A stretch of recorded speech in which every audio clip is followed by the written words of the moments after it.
Pertama sekali, kita ada kecam PM ke? Kita suruh dia bubar parlimen. Betul tak? Itu mengikut kehendak dan keputusan Perhimpunan Agung UMNO. Kita suruh dia patuhi apa yang diputuskan oleh akar umbi UMNO dan parti, iaitu pemilihan selepas pilihan raya.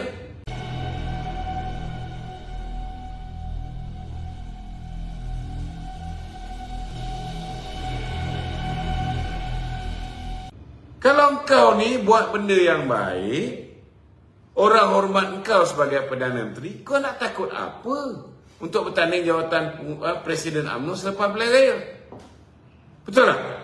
Kenapa nak jawatan Presiden UMNO sekarang? Kenapa dia nak jawatan Presiden UMNO sekarang? Sebab dia dengar bisikan-bisikan syaitan keliling dia. Syaitan-syaitan yang takut tidak dicalonkan sebagai calon pilihan raya. Kalau kuasa untuk mengeluarkan watika itu masih di tangan Datuk Seri Zahid Hamidi. Itu je. Dia lebih nak dengar cakap syaitan-syaitan ni daripada mendengar keputusan yang dah dibuat oleh Perhimpunan Agung UMNO dan Perhimpunan Agung Khas. Ini jelas pelanggaran disiplin parti. Saya dipecat daripada UMNO kerana saya dikatakan tidak berkata benar oleh Anwar Muslim. Apa saya kata tak berkata benar? Saya kata UMNO nak kerjasama dengan Mahathir. Benda tu benar-benar berlaku. Hanya tak jadi kerjasama dengan Mahathir sebab bila wakil PAS, MP UMNO dan PAS sampai di Istana Negara, tiba-tiba dia orang dapat tahu Mahathir tipu dia orang, kata nak buat bentuk Bumi Putera Government. Tiba-tiba dia nak buat Unity Government. Ada DAP di dalam tu. Itu je yang menyebabkan kerjasama dengan Mahathir tak jadi. Kalau tidak, Mahathir jadi Perdana Menteri lagi. Jangan putarlah. Apa saya cakap benar. Benar-benar berlaku. Memang nak kerjasama dengan Mahathir. Tak jadi kerjasama dengan Mahathir, berlakunya langkah Sheraton, maka kerjasama dengan Muhyiddin. Baru kerjasama dengan boneka Mahathir pun teruk kita kena fitnah. Kita kena bully. Kita kena tikam belakang. Presiden tidak ada kuasa veto untuk ambil tindakan disiplin kepada mereka-mereka yang melanggar disiplin parti. Maksimum Presiden boleh arahkan isu, contohnya isu sebab Datuk Seri Ismail Sabri mengatakan bahawa tidak ada perjanjian di antara beliau dengan Muhyiddin Yassin. Betul tak? Itu dia beritahukan pada MT. Ini hari ini dah terbongkar. Ini satu penipuan. Ini satu penipuan.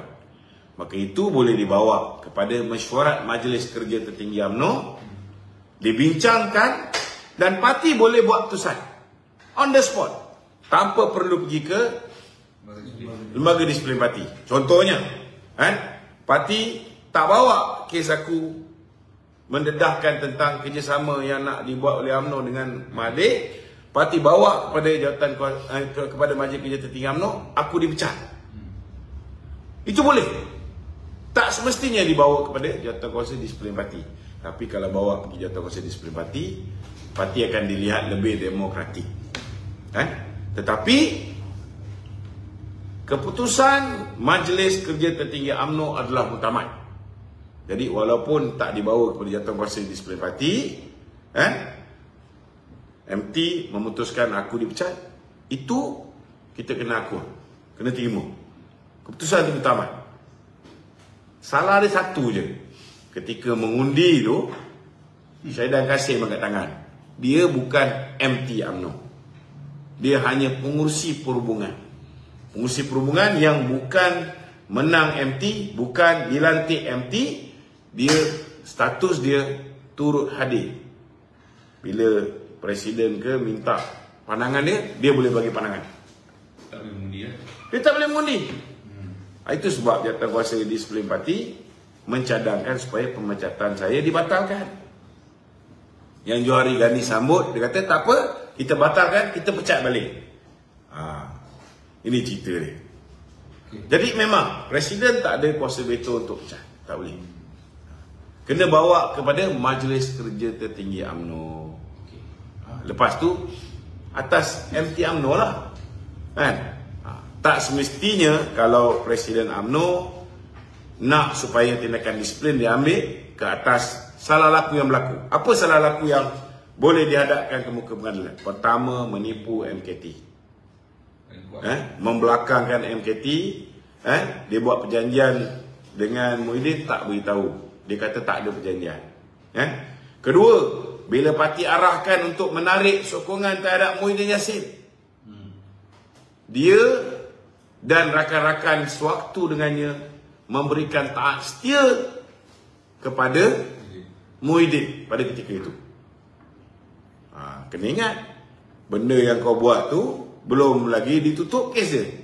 Itu juga boleh digunakan untuk mengambil tindakan disiplin. Kita kena tegas. Orang nak kata apa ni, kita ni tak demokratik apa. Ini bukan soal demokratik tak demokratik. Ini bukan soal demokrasi. Demokrasi doesn't mean that you can betray the party. Ini bukan demokratik.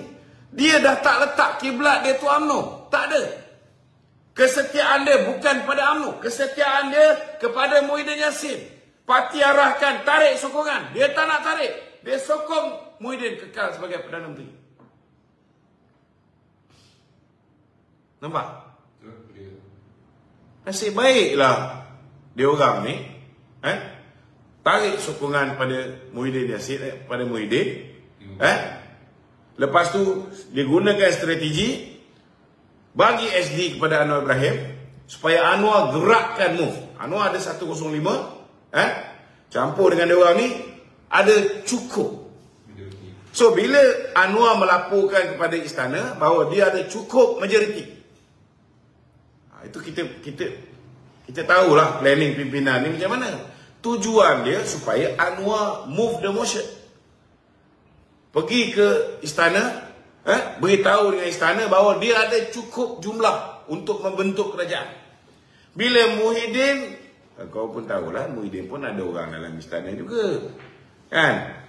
Itu yang surat yang apa ni, ini semua strategi. Kan? Surat yang Datuk Seri Zahid bagi kepada istana. Pada istana ada orang istana yang pergi ke rumah Muhyiddin. Kau ingat itu tak disengajakan?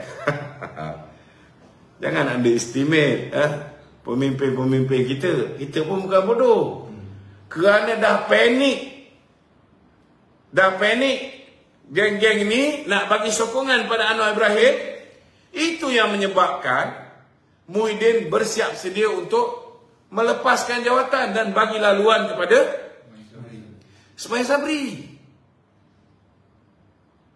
Kalau tidak, kalau tak buat macam tu, macam mana? Anwar takkan jadi PM. Kau ingat Agung nak bagi dia jadi PM ke? Agung pun tahu dia penipu. Faham tak?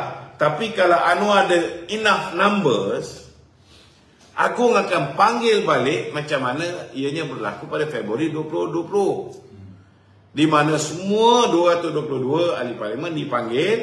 Dia akan bertanya dua soalan. Pertama, kamu mahu tukar Perdana Menteri atau kamu mahu bubar parlimen? Ini yang UMNO nak. Kita nak kembali kepada keputusan pada Februari 2020. Kita nak parlimen dibubarkan. Dulu kita minta bubar, tuanku tak nak bagi bubar. Mungkin selepas dah berlaku bagi peluang 18 bulan pada Muhyiddin, kita minta bubar, mungkin tuanku pun dah menyampar dengan tengok muka Muhyiddin ni, tuanku pun akan mempertimbangkan. Tapi mesti ada orang initiate. Kalau UMNO kata we have enough number, kau ada 42, macam mana kau nak kata kau ada enough number? Betul tak? Jadi yang kecil punya sokongan ni, kau pun tahulah 42 yang BN punya tu, berapa orang je yang sanggup untuk berani mati tarik sokongan pada Muhyiddin, berani ambil risiko kena dakwa dengan SPRM, dengan polis, dengan tekanan daripada income tax dan macam-macam. Kan? So bagi Kak Anwar, bila dia dapat tahu dibocorkan surat ini, itu yang berlakunya cepat-cepat. Dia orang merancang letak Ismail Sabri sebagai Perdana Menteri. Kau ingat kalau Ismail Sabri ni tak ikut cakap dia akan angkat Ismail Sabri jadi Perdana Menteri? Mampus, takkan berlaku. Kena faham. Kenapa dia orang nak letak Ismail Sabri? Dan kenapa sehingga hari ni Ismail Sabri masih tak nak ikut apa yang dia lafazkan? Dia takkan tangguh walau sesak. Sebab apa? Sebab kalau bubar sekarang, Bersatu akan kalah banyak kursi. Silap-silap hanya menang 1-2 kursi. PAS pun akan hilang kurang-kurang separuh. Kalau Bersatu kurang kursi, PAS kurang kursi, last sekali siapa yang menang banyak? Mestilah UMNO. Betul tak? Takkan geng-geng yang bersama dengan DAP pula yang menang banyak kursi Melayu. Betul tak? So kalau benda ni berlaku, maknanya UMNO akhirnya bersama dengan rakan-rakan BN akan bentuk kerajaan secara bersendirian. Kalau bentuk kerajaan secara bersendirian, ada tak peluang Ismail Sabri menjadi Perdana Menteri? Tak ada. Tak ada. Tak ada. Kecuali kalau daripada sekarang dia ikut kehendak parti, dia buat baik dengan Presiden, dia tak anyaya lagi Presiden, dia bagi keadilan pada Presiden, dia bagi keadilan pada Tun Najib, semua orang okey, tengok dia pun dah kembali ke pangkal jalan. Mungkin lepas pilihan raya kita bagi laluan dia jadi Perdana Menteri balik. Ikut perjanjian nak bagi dia jadi poster boy. Tapi kalau dia dah tak nak, pindahan perlembagaan pun tak boleh luluskan. Apa ni,